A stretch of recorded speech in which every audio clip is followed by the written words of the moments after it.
Hola, muy buenas tardes. Sandra Guerra les saluda. Soy especialista en comunicación corporativa y comunicación política. El día de hoy vamos a hacer una transmisión de un tema que me parece trascendental, clave, tratarlo sobre todo hoy más que nunca que estamos en pandemia, en una crisis de alguna forma no esperada, y en tal sentido vamos a hablar de los riesgos asociados a la comunicación, cómo es que la comunicación puede de alguna forma prevenir los mismos, y ya en comunicación de crisis hablar de algunas estrategias, pero todo enfocado al tema básicamente de la pandemia. Solo 2 segundos para poder compartir mi, la transmisión en mis redes, mis páginas, y empezamos.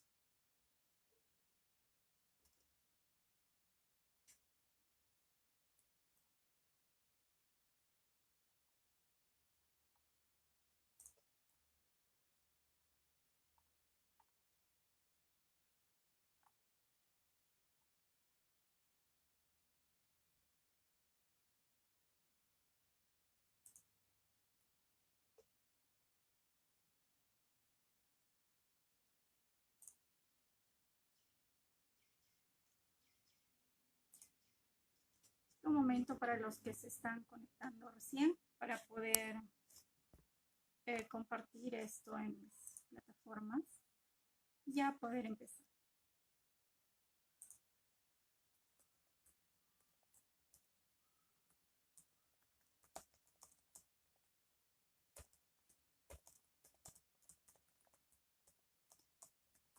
Muy buenas tardes a todos los que se conectan.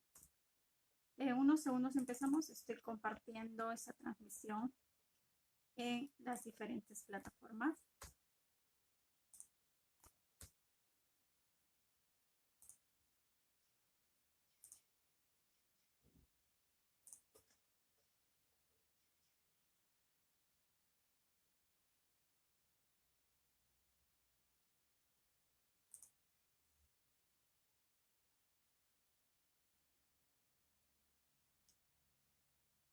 Solo 2 segundos para los que recién se conectan para poder empezar esta transmisión.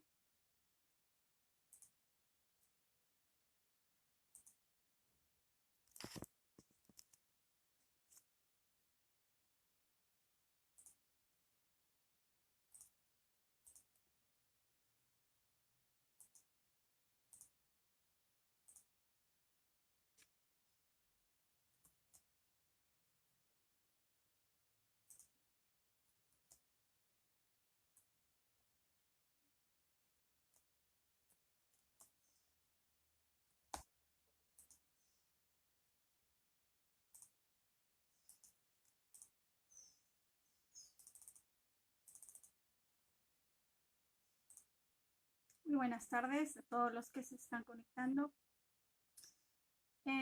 Unos segundos, empezamos. Voy a compartir esto en los grupos de apoyo que tenemos en las diferentes plataformas.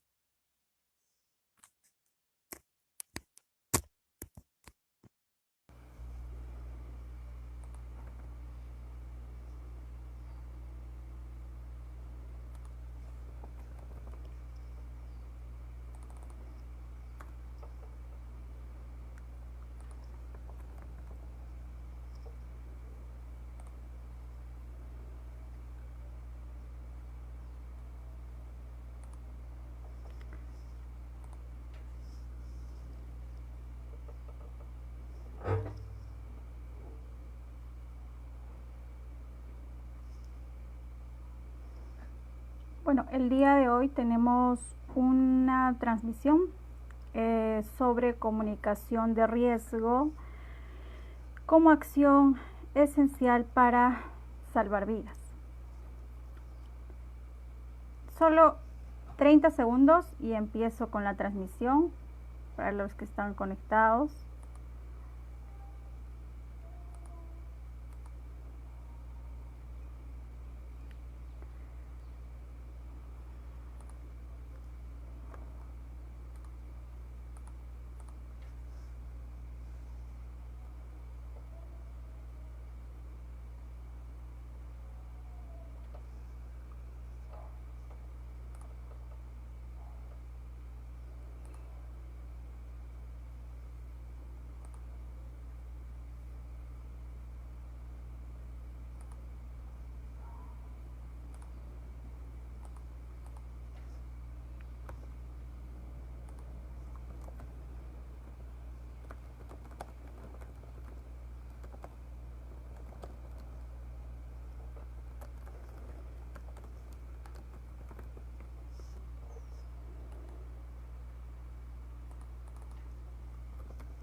Muy buenas tardes a todos.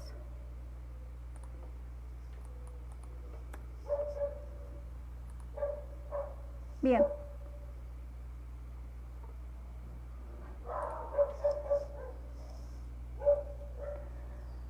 Bien.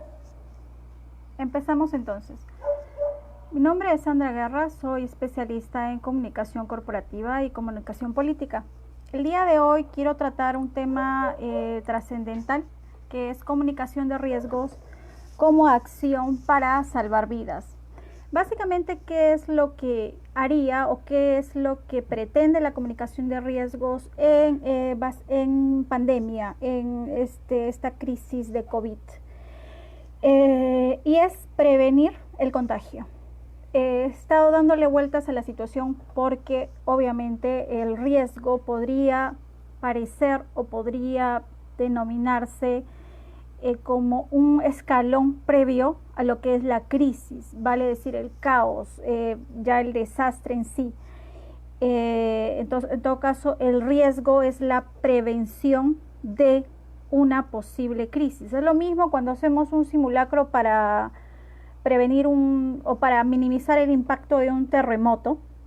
Lo propio, el riesgo lo que pretende es amortiguar, apaciguar, controlar relativamente la crisis. En este caso en el Perú, básicamente en el Perú, que en realidad es una situación muy similar a nivel mundial, pero básicamente, ¿qué es lo que estamos haciendo? Estamos en la etapa de comunicar el riesgo o ya de la comunicación que es vertical y dura y rígida, que es la crisis. Prácticamente es una comunicación mucho más autoritaria, donde ya no se puede controlar ciertos aspectos de la propia comunicación por la propia naturaleza, como su nombre indica, crisis. En todo caso, la comunicación de riesgos es eso, previene la propagación de enfermedades, salva vidas, protege a las economías nacionales y mundiales, ¿no? Sin una comunicación de riesgos eficaz, básicamente las personas no tendrían la información que necesitan para protegerse a sí mismos. No sabríamos cómo es el uso correcto de la mascarilla, no podríamos saber cómo es que el virus ingresa a nuestro organismo, no podríamos hacer la limpieza de nuestros alimentos, de nuestras compras cuando llegamos a casa. Es decir, sí, se está tratando de prevenir el riesgo. Vamos a ponerlo en términos más simples. El riesgo sería la posibilidad de contraer el virus. Y cuando ya estamos con el virus, estamos ya dentro de lo que es el espectro de la crisis, ¿no? En tal sentido, vamos a decir que en momentos ya de indudable crisis, fáctica crisis, la comunicación pues es una herramienta más para hacerle frente, no tanto en riesgo como en crisis. Entonces, la comunicación tanto de riesgo como la comunicación de crisis, que no es lo mismo, tienen ciertas variantes, porque he explicado que el riesgo es antes. La comunicación de riesgo se maneja anterior a la crisis, pero en este sentido, en esta situación, estamos pasando por, vamos a decir, estamos oscilando entre riesgo y crisis. ¿Por qué?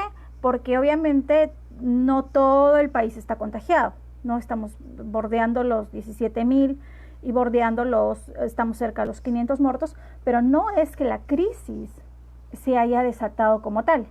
Entonces mucha gente está en la etapa de riesgo, o sea, yo estoy en riesgo, tú estás en riesgo, pero no es que la crisis ha colapsado dentro de nuestro hogar, ¿no? Entonces, digamos, la comunicación tiene esas distinciones, pero de pronto podríamos resumir que se está asumiendo tal como un riesgo en general, porque se nos indica a todos que asumamos nuestra vida cotidiana y la información como que estuviésemos ya con el virus. En todo caso, estamos, vamos a decir, la situación se ha salido un poco del control entre lo que es riesgo y crisis, y todos estamos con la mentalidad de que estamos ya dentro de una crisis. Entonces lo que el gobierno, las instituciones hacen es transmitir mensajes que denoten seguridad, vamos a decir, control del riesgo, control de la situación. Cuando el presidente, que es el vocero oficial del gobierno, por ejemplo,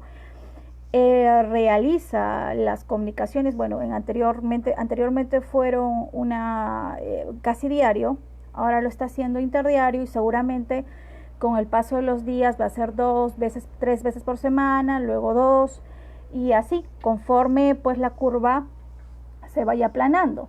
Pero, ¿qué es lo que hace Martín Vizcarra cuando nos habla de economía, cuando nos habla de bonos, cuando nos habla de subsidio, cuando nos habla de acceso, digamos, de manera más fácil a las viviendas, cuando nos habla de canastas, etcétera?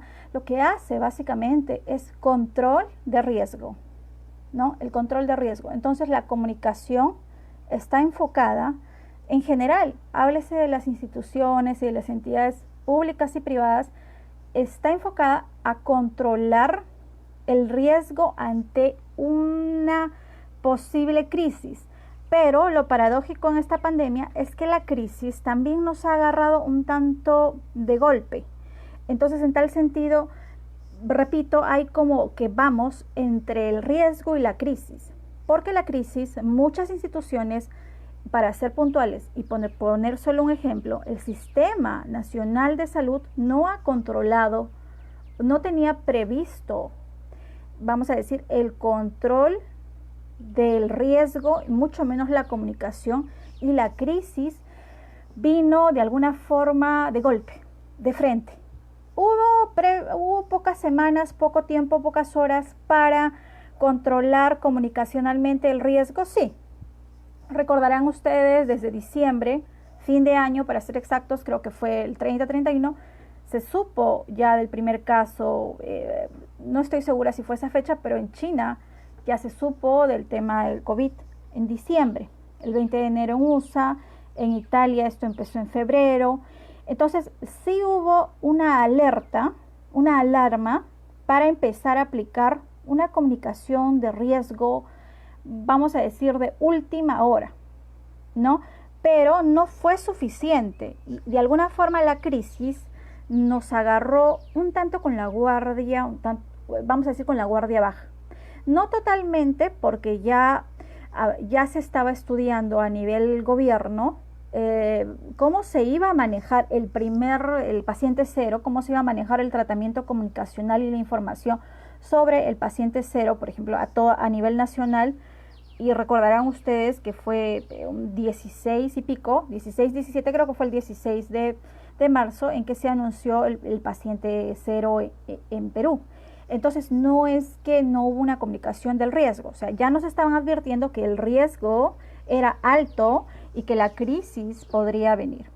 ¿Cuándo ya hablamos de una crisis en el sistema de salud de manera absoluta? Hablamos de una crisis absoluta cuando, por ejemplo, un hospital ya rebasó, ya colapsó y no hubo tiempo siquiera para informar a cierto grupo de personas que ese hospital estaba absolutamente colapsado. Antes de una pandemia u otra emergencia de salud pública, cualquier virus, porque se habla de que ahora vamos a estar, digamos, tambaleando entre virus y pandemias, no sería la primera, los países deben, o al menos deberían, contar con sistemas de comunicación de riesgos. ¿Para qué? Para poder desplazar a profesionales en comunicación de riesgos y apoyar con una respuesta primaria al sistema de salud, al sistema de emergencias, al sistema de seguridad de Fuerzas Armadas, al sistema de educación, al sistema de psicología, al sistema de sociología. Es decir, todas las estructuras del Estado deberían unificarse y trabajar, digamos, de modo con una estrategia anclada para poder socorrer lo que es la crisis. ¿Ha ocurrido esto? Inicialmente no, hasta que se formó el escuadrón, hasta que se formó el comando COVID, que de alguna forma es el soporte que amortigua la crisis, ¿no?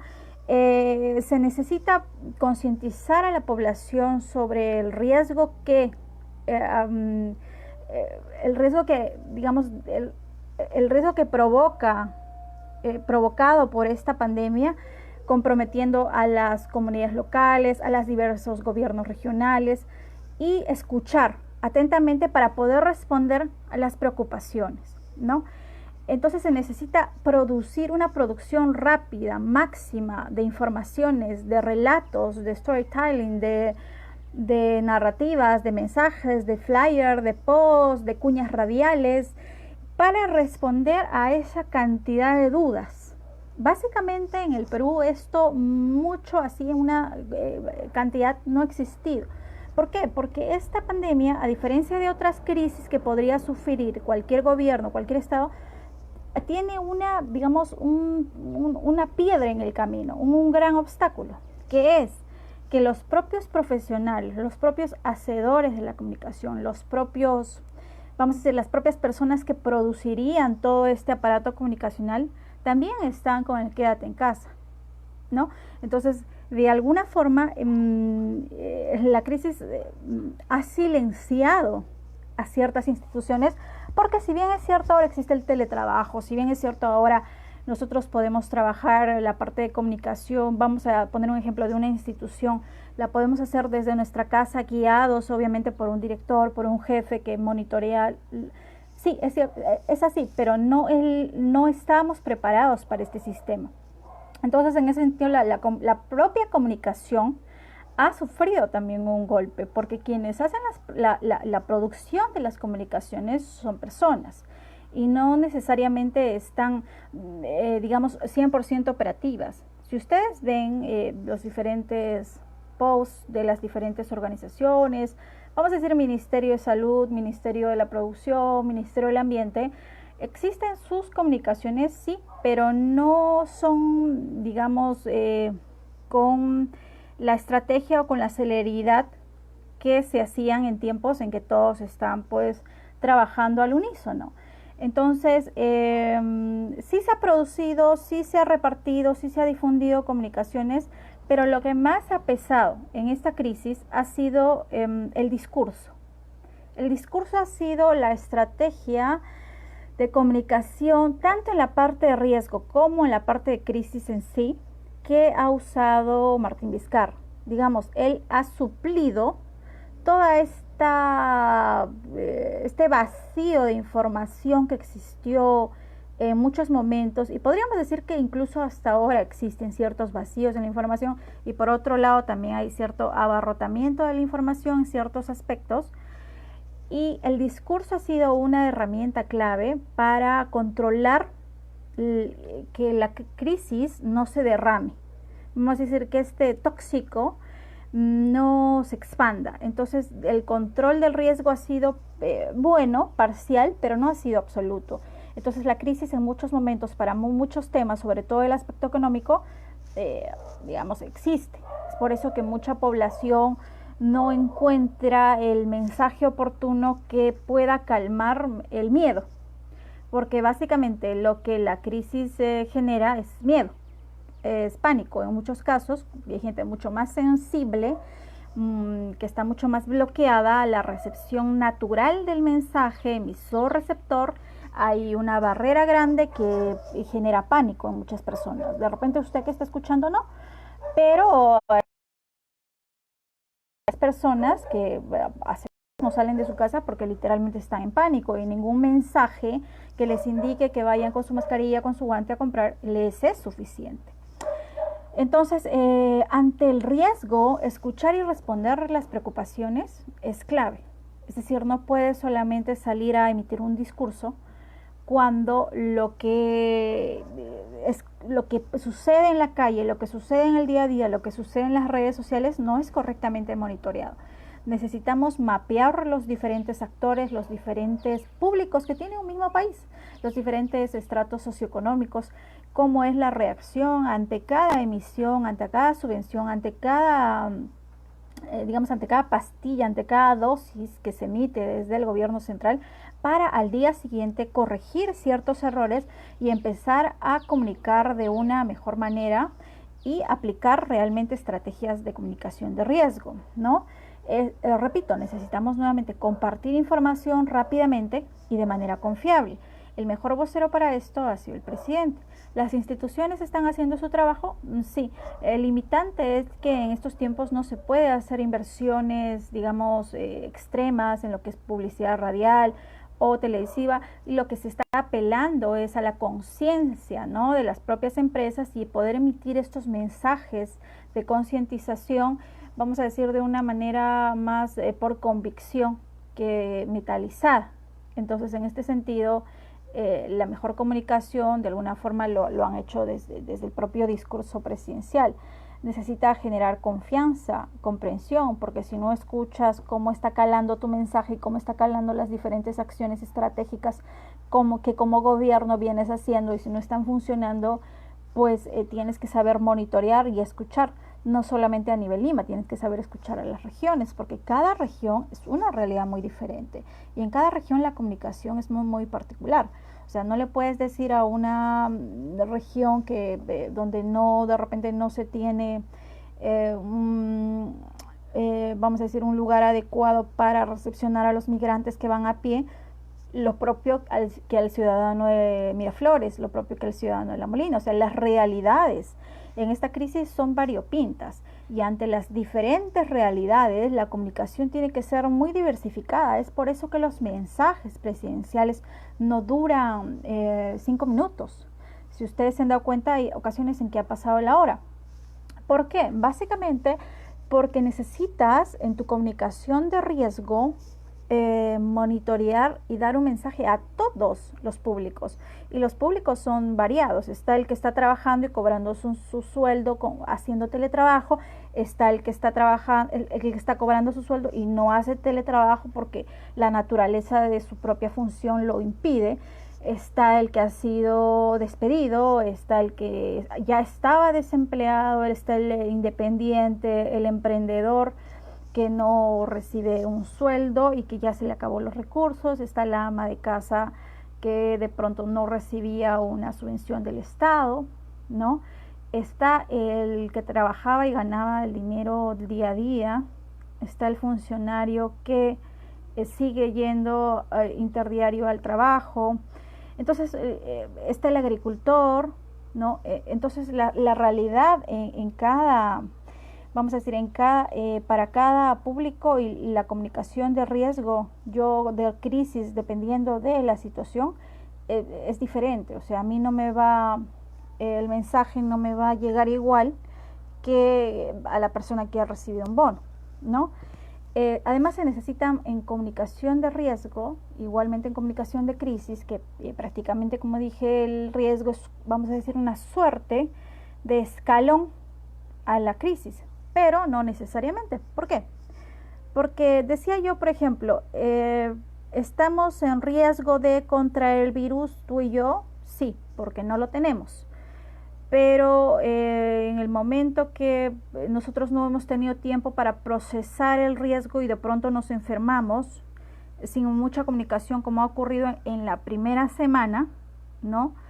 Digamos, ya no ha habido tiempo para controlar la crisis. El riesgo ha venido de frente. Lo propio es cuando ocurre en este momento en 10 segundos un terremoto de grado 8. No hemos tenido tiempo más que 6 segundos para controlar la crisis. Es decir, el tiempo del riesgo ha sido muy escaso. Es lo propio que ocurre en el tema de la comunicación. Ahora, estaba escuchando una transmisión de Mario Riorda, que es un experto en comunicación de crisis, comunicación política en general, y él decía que no es cierto, ¿no?, según la academia, o vamos a decir, según ciertos autores, que la crisis nos hace aprender de la experiencia. Es decir, post pandemia, ¿qué es lo que va a ocurrir? La sociedad, el mundo en general produce cambios, hay una evaluación, hay una reflexión en una persona, en una institución, en un gobierno. Realmente no, porque ni siquiera en plena crisis muchos aprenden, porque indica él que muchos siguen, por ejemplo, pavoneándose, sacándose fotos, diciendo estamos bien, tenemos el hospital con 15, 20 camas, con 2, 3 ventiladores, De alguna forma muchos están viendo en la crisis una oportunidad para pavonearse, cuando no es lo mismo ser oportuno y ser atinado y ser confiable y ser empático a que ser oportunista, ¿no? Entonces mucha gente asume la crisis como una oportunidad, pero a costa de todo. O sea, es decir, no hay un criterio para estratégicamente y atinadamente sacar un propósito, una reflexión y un aprendizaje de una crisis. Muchos van a seguir con ese modus operandi una vez terminada la pandemia, sí.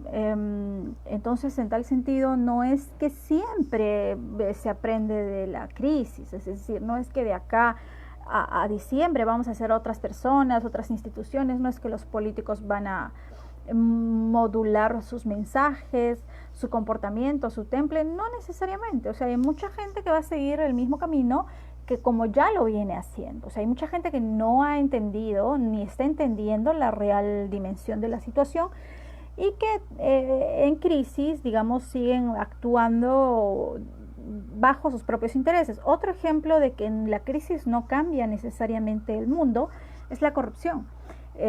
Hasta hace una semana habían 100 procesos abiertos por la Contraloría para investigación de corrupción por temas de presupuesto de pandemia. O sea, no estamos hablando de temas pasados, estamos hablando de dinero que sea destinado a.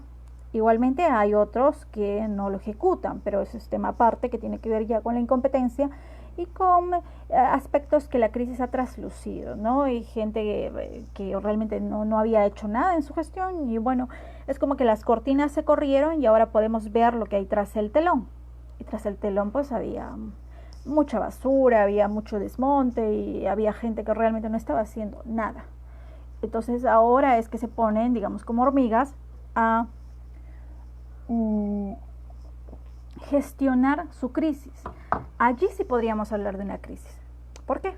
Porque esta gente que no controló el riesgo, de pronto se dio con un huaico encima, por hablarlo, por decirlo analógicamente o metafóricamente, y se le vino la crisis, ¿no? Es por eso que el control de la crisis es la etapa del riesgo. Y en el riesgo tú trabajas como decir, tú ahorras pan para mayo. Cuando tú controlas el posible riesgo ante una pandemia, ante una crisis mundial, por esta u otra epidemia, sea en salud, sea en economía, sea en temas de infraestructura, sea en temas de desastres de la naturaleza, cuando tú estás preparado para una posible crisis, es cuando llegada a esta vas a poder soportar mejor. ¿Qué es lo que ha ocurrido en el Perú con los temas de salud?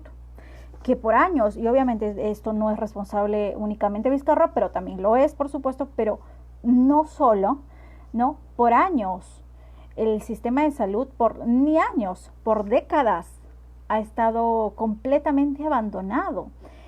O sea, es una cosa increíble que hemos estado recuperando ventiladores de acá, de allá, reparando otros, como que hubiese sido la última rueda del coche y nunca los hubiésemos previsto. Es decir, no ha habido una visión a futuro. Lo que hace el riesgo y la comunicación de riesgo en sí no es tener una brújula para ver, mira, mañana o en 10 semanas vamos a tener una epidemia de, no sé, otro tipo de virus. No se trata de adivinar, se trata simplemente de que empieces a trabajar adecuadamente todos los posibles daños para no evitarlos. O sea, el control del riesgo no evita la crisis. El control del riesgo es el que amortigua el daño de la crisis, cosa que es absolutamente diferente. ¿Qué es lo que ha pasado en los temas de salud? Que no hemos tenido un control del riesgo, ¿no? Y por ende la crisis nos ha agarrado con el punto de que no hemos llegado ni al pico de la curva y tenemos aproximadamente 100 y pico camas apenas. y que el sistema en muchos nosocomios ya colapsó, ¿no? Entonces, dice Mario Riorda que el riesgo, y me encanta esta frase además, que la he pensado mucho y en verdad es muy acertada, el riesgo es una política pública y no es medible, ¿no? Entonces, la crisis no. La crisis viene de pronto y si no te tomó prevenido, pues la crisis será peor. Es un poco lo que les decía. Entonces, el riesgo debería ser una constante. La comunicación de riesgo también. Siempre se debería prevenir en temas de salubridad. Siempre se debería informar en temas de higiene. Siempre se debería trabajar y debería haber trabajado en temas de implementación de hospitales. Siempre se debió trabajar el tema de salud mental. Siempre se debió trabajar N cosas para los posibles daños. Ante lo que fuese, coronavirus o SARS, lo que vaya a venir en el futuro, ¿no? Entonces, digamos, conocer lo viejo para enfrentar el futuro, ¿no? Entonces no es que la crisis me agarra sorprendido y me pongo como hormiguita a comunicar sobre higiene, a comunicar sobre el uso correcto de una mascarilla, a comunicar. Es decir, obviamente sí entiendo, y para quien está pensando en este momento, oye, pero esto era una cuestión inesperada, esto, en realidad sí, pero no, fíjate, porque el tema de pandemias, el tema de virus, el tema digamos, no es que vino a golpe, muchas voces lo alertaban desde el 2019 y digamos, un líder o muchos líderes de un país visionarios o que saben controlar riesgos, sí han podido mitigar ciertos daños poniéndose, digamos, en un control de riesgos mucho mayor que esperar semanas antes a. Yo no digo que lo que se ha hecho acá esté mal, pero no es cierto que no hubo ni una alerta de, ¿no? Entonces se pudo comunicar con antelación la venida de un posible riesgo y crisis de un posible virus mortal altamente contagioso, sí. Yo recuerdo, y recordarán ustedes también, que en realidad cuando empezaron a hablar de China, nosotros lo veíamos en los noticieros y nos era una situación, vamos a decir, lejana, distante, es como que, pobres chinos, pero también había cierto hermetismo en la comunicación de parte del propio gobierno chino. Es decir, era como que a nosotros no nos va a llegar. O sea, es una realidad lejana, no nada que ver con nosotros. Cuando empezó esto en Europa, específicamente en el norte de Italia y en ciertas regiones del norte de Italia, mucha gente todavía veía distante este tema porque, digamos, Europa es Europa y estamos en otro continente y el riesgo estaba un poco lejano. Cuando empezó esto ya en países de Sudamérica, específicamente en Brasil, que es el punto donde se empezó a expandir más, el riesgo ya era alto. Y por ende el riesgo atrae al miedo. Y la comunicación de riesgo, básicamente, solo por poner un ejemplo, decía lo de cómo empezó este virus, la comunicación de riesgo básicamente lo que trata es de minimizar el miedo. Entonces cuando minimizas el miedo, obviamente puedes enfrentar a la crisis un poco más frío. No digo que se va a eliminar, porque decir que ahora la gente no tiene miedo sería un absurdo. Si no tendríamos miedo, no haríamos caso de las recomendaciones y bueno, saldríamos sin mascarilla, ¿no? O sea, más allá de una multa, qué sé yo, hay gente que realmente no tiene miedo, pero debe ser en este punto el 2% de la población, ¿no? Aparte, hay un tema muy importante. El riesgo en sí tiene una función muy importante. La comunicación de riesgo lo que hace es hacer pedagogía. La comunicación de riesgo enseña, ilustra cómo es que tú adecuadamente te vas a dar un lavado de manos, cómo es que puedes generar cadenas de ayuda, cómo es que deberías, qué acciones deberías realizar ante los primeros síntomas. Entonces, educa. La comunicación de riesgo no es propagandística, no es publicitaria. Como dice el título de este Facebook Live, la comunicación de riesgo como acción esencial para salvar vidas. Básicamente, lo que intenta la comunicación de riesgo es evitar el contagio. Hablando puntualmente de esta pandemia, ¿no? ¿Qué ocurre, por ejemplo, cuando ya está la crisis? Lo que hay que hacer más bien es apuntar a la yugular, ser un poco más vertical en la comunicación, es un poco más mandona, por así llamarlo, porque ya estás en riesgo, o sea, ya no hay tiempo para, mira, si quieres, puedes hacer esto, es opcional. O sea, la comunicación en crisis ya es una cuestión mucho más, no menos empática, pero es una cuestión mucho más dura, por así llamarlo, ¿no? Por eso decía que el riesgo, pues, la comunicación de riesgo es clave. De acá en adelante se habla, la Organización Mundial de la Salud ya habló en algunos mensajes, de que no sería la primera pandemia en la que la humanidad vamos a decir, va a presenciar, va a vivir, sino que vendrían más. Y además se habla de un rebrote del virus en cada lugar donde se superó, digamos, ¿no? Se superó hasta la fecha. Entonces, ¿en qué punto estaríamos allí? En una constante comunicación del riesgo venidero. Es decir, el mundo va a cambiar en el sentido de que ya no es que vamos a poder estar pululando tranquilos de a pie sin temor a nada por las calles. Vamos a tener que acostumbrarnos a que la crisis puede visitarnos en cualquier momento. Entonces, en ese sentido, es la comunicación de riesgo y las estrategias de comunicación de riesgo, y armar gabinetes de comunicación de riesgo y comunicación de crisis en las instituciones, en las empresas grandes, medianas, chicas, en el gobierno central, legislativo, en el poder ejecutivo, va a ser una constante, ya que hay un trabajo y también una oportunidad para los comunicadores que aprenda a gestionar adecuadamente la comunicación de riesgo y entiendan que ya no es el Twitter donde sale la presidenta de salud en 8 fotos de 8. O sea, esa no es comunicación de riesgo, esa no es comunicación de crisis. Eso se llama publicidad estatal con bombos y platillos. Eso se llama propaganda a título personal. Entonces hay que entender la dinámica de la comunicación de riesgo, que está enfocada en salvar vidas, está enfocada en concientizar, está enfocada en evitar el contagio, está enfocada en que la economía no sucumba, está enfocada en que las empresas no colapsen, en que el agricultor produzca sus tierras, en que la cadena de pago no se rompa. En eso está enfocada la comunicación de riesgo, en el otro, en una máxima empatía, en el ciudadano. No está enfocada en el político, ya no más.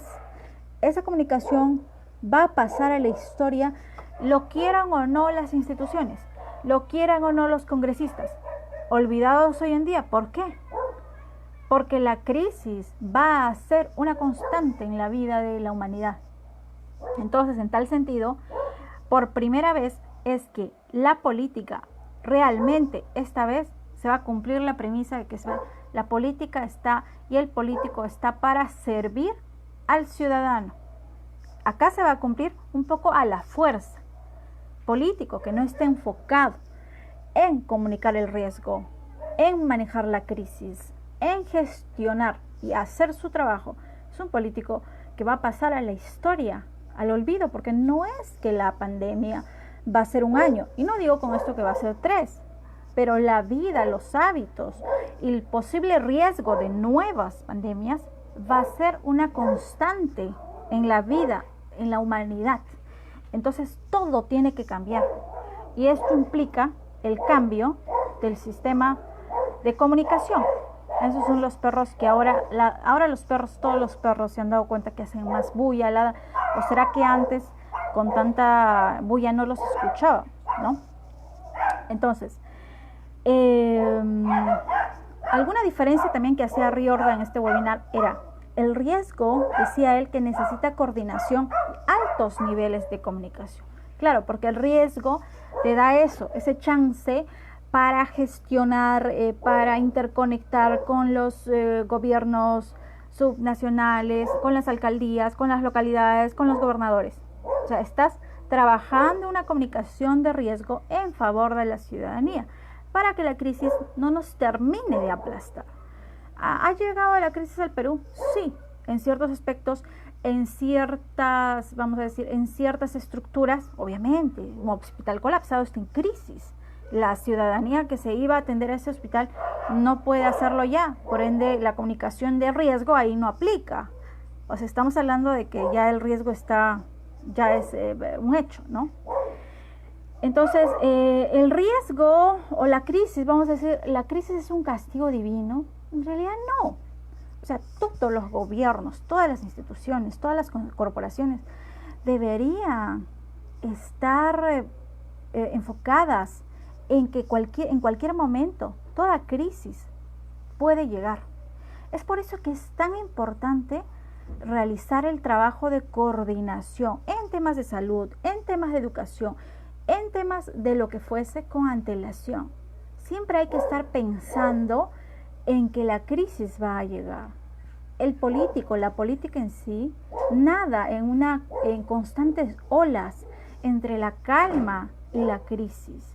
Quienes han trabajado en gobiernos, sobre todo en regiones muy complicadas, donde por ejemplo hay mucho conflicto minero, saben que los gobiernos están un día bien y al otro día están en toda la parrilla mediática.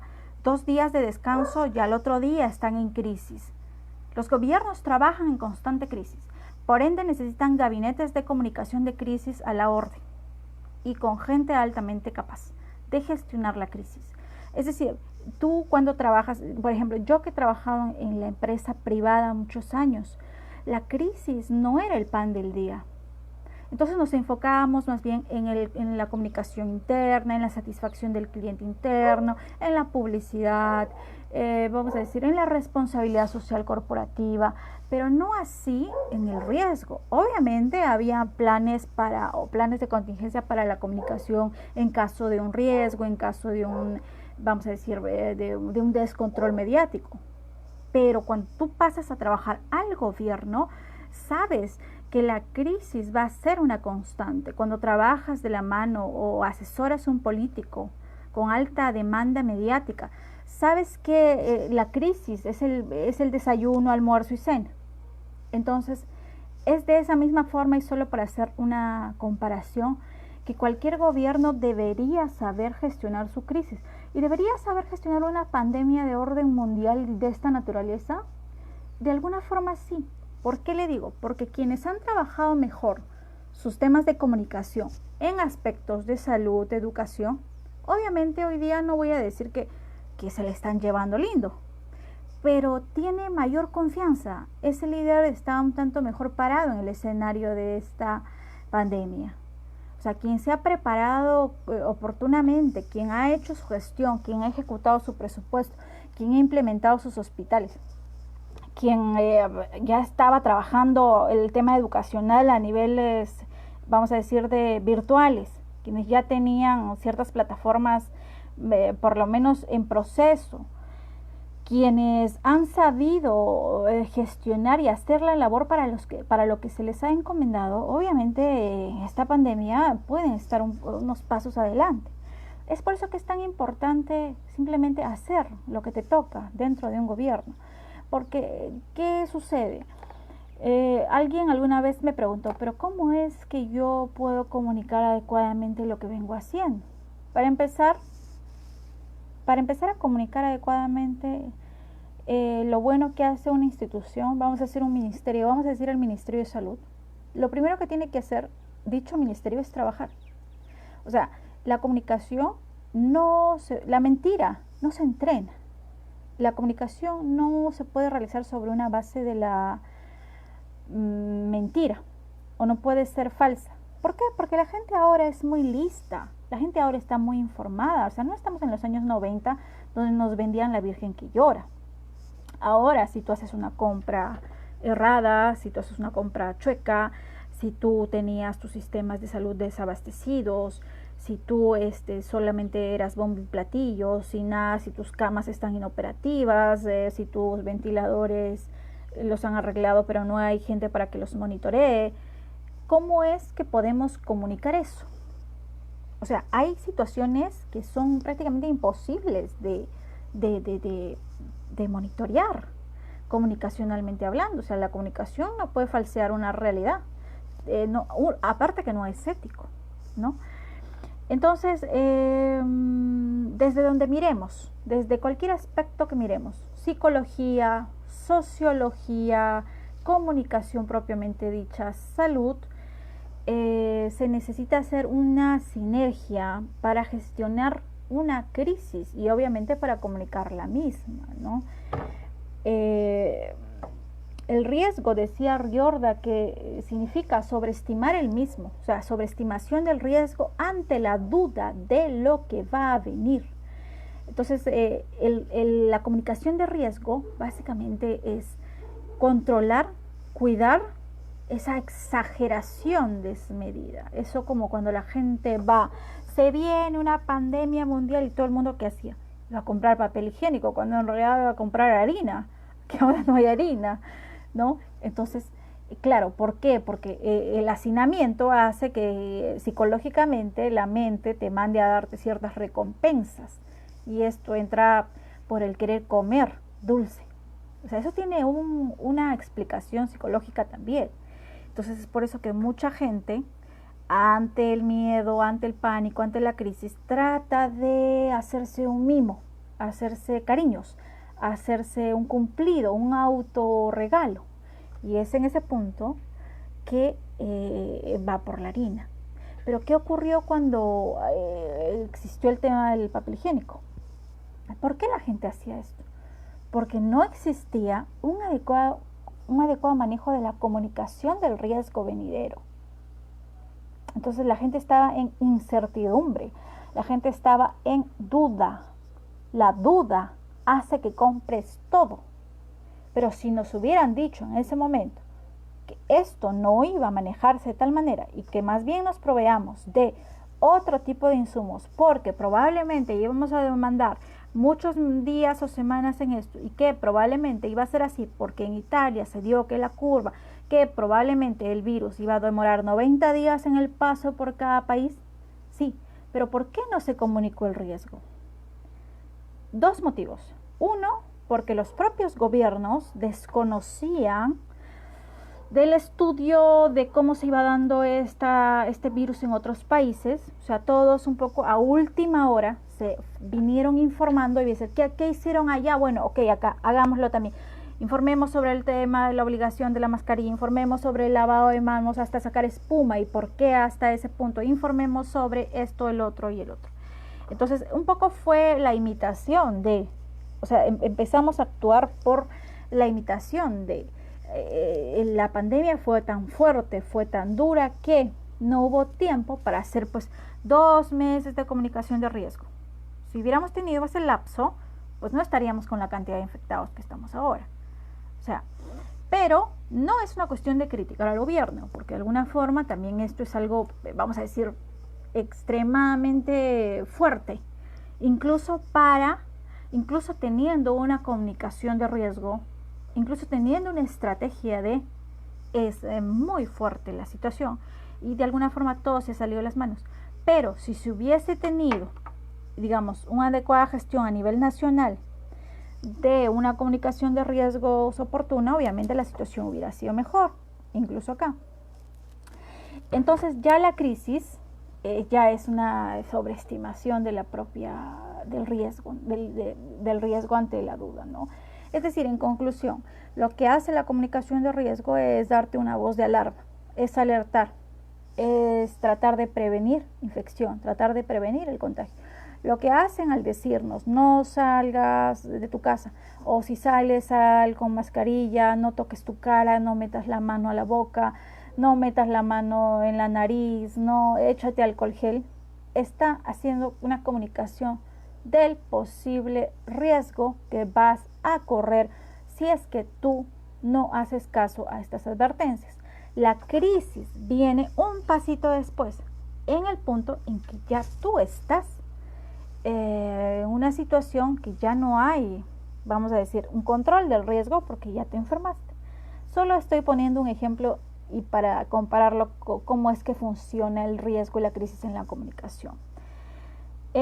Cuando hay una comunicación, vamos a decir, en la práctica, ¿no? Según la Organización Mundial de la Salud, en la práctica la crisis desata lo que es la cooperación nacional e internacional entre gobiernos regionales, donaciones, movilización ciudadana, cadenas de ayuda, donación de empresarios. Entonces genera movilización. Es por eso que comunicar la crisis es muy importante, porque genera estas cadenas de apoyo, ¿no? Entonces en crisis lo que hay mucha duda. En crisis la ciudadanía tiene mucha incertidumbre. La incertidumbre es, ¿volveremos a trabajar el lunes 27? ¿Quiénes volverán a trabajar? Entonces hay ciertos vacíos. Hay días en que la ciudadanía como estos nos sentimos en mucho vacío. Y entonces en ese punto la comunicación de crisis va a ser, por ejemplo, la que seguramente van a indicar este jueves o viernes sobre las nuevas medidas, va a hacer que nos sintamos un poco más aliviados. Es por eso que es tan importante la comunicación de riesgo y la unificación de voceros. O sea, no pueden haber 3, 4 voceros, o como cuando Matuk decía una cosa y el ministro decía otra cosa y Macetti otra, ¿no? Entonces necesitamos un solo vocero ante el riesgo, o uno o dos, pero exactos. En este caso de vocería, a nivel de comunicación, en el Perú se ha trabajado adecuadamente. A mi entender, sí. Han habido algunas voces que han querido tener cierto protagonismo, pero digamos la ciudadanía, al único que le hace caso en este punto es a Martín Vizcarra. O sea, les guste Martín Vizcarra o no, sean Vizcarra Lover o no, es la única voz oficial. Y eso está clarísimo en el Perú, cosa que no ocurre en otros países. En otros países el ejecutivo con el legislativo se pelean por quién es la voz autorizada. Hay muchos voceros en Brasil, por ejemplo. Los ministros se pelean, no hacen caso al presidente, no saben a quién hacer caso, escuchan al que mejor les parezca, al que mejor vaya con su situación de vulnerabilidad, ¿no? Entonces la vocería en Brasil y la desconfianza por el presidente Bolsonaro es altísima. Entonces cuando tú no tienes credibilidad como vocero, seas el presidente o el rey del mundo, obviamente digamos, la fuente se vuelve un poco turbia. Entonces tienes que ir por otras fuentes, ¿no? Por ejemplo, en la comunicación de riesgo en países como Estados Unidos fue pésima. Cuando se descubrió el primer caso en Estados Unidos, que fue el 20 de enero, lo que dijo Bolsonaro es que todo lo tenemos controlado. Al 20 de febrero empezó a decir que, bueno, que nuestros aeropuertos volverán a estar abiertos muy pronto, cuestión de días. En marzo dijo de que este tema era una epidemia mundial y que estamos tratando de controlar. Fines de marzo dijo que había muchos problemas de descontrol y que se empezará a tomar medidas más fuertes. En abril ya la situación era que no era una simple gripe, ya era un tema de epidemia nacional a nivel de Estados Unidos. Lo propio en Brasil. Esto empezó con un mensaje en crisis ya para Brasil de que era una simple gripe, que esto va a pasar con los días. A las semanas era de que la economía no va a parar. Control de daños sí, pero no para la economía en Brasil. A las semanas empezaron a morir muchas personas y los sistemas de sanidad empezaron a colapsar, y en este punto dijo que sí estaban en una emergencia de primer orden. Es decir, vamos al punto de que cuando tú no gestionas adecuadamente la crisis, te vas a ver en la obligación de ir cambiando e ir rectificando tus mensajes. Entonces en ese punto vas perdiendo mucha credibilidad. Juan López dice, estamos en una situación crítica. Es cierto, pero cuando hablamos de crisis de modo general, estamos hablando de que todo sucumbió. Y realmente es un sí, pero no. porque mucha gente, nosotros nos sentimos en riesgo. O sea, no sentimos que nuestra situación esté aún en crisis. Y la crisis viene cuando ya el problema te atacó de modo directo. Para muchos peruanos hay crisis, por supuesto, familiares muertos, no hay que comer. Entonces, ¿hay una crisis? Sí, pero no es una crisis general a nivel país. Es una crisis focalizada en diversos segmentos. Pero todos, absolutamente todos, desde el bebé que está en el vientre de una madre hasta el anciano de 100 años, está en riesgo de poder colapsar y caer en una crisis, muchas veces irremediable, en este caso de la pandemia. Entonces, en ese sentido, digamos, la comunicación de riesgo se construye, se elabora antes de una emergencia, ¿no? Es por eso que, repito, en adelante las instituciones y todos los actores políticos, de todos los órganos del gobierno y todos los centros de poder legislativo, ejecutivo, judicial, van a tener que trabajar sobre la base del riesgo. Y las oficinas de comunicación, los gabinetes de comunicación, inclusive de las empresas privadas, van a tener que trabajar una comunicación de riesgo para fidelizar al empleado que en esta ocasión se siente un tanto desconectado de su empresa, ¿no? Por ejemplo, es un momento, ya yendo un poco al tema corporativo, es un momento en que las empresas tienen que asumir un propósito, una convicción, cosa que no lo habían hecho anteriormente, salvo muchas empresas que estaban comprometidas con causas sociales, porque también sus ingresos así lo demandaban. No, si la empresa en este drama, vamos a decir, en esta crisis, es proactiva, desarrolla algún programa de responsabilidad social, en lugar de quedarse con los brazos cruzados, en lugar de quedarse encerrada en las paredes, da un paso al frente, se pone un paso adelante del otro y permite además que los trabajadores se vinculen, se reconecten con la empresa.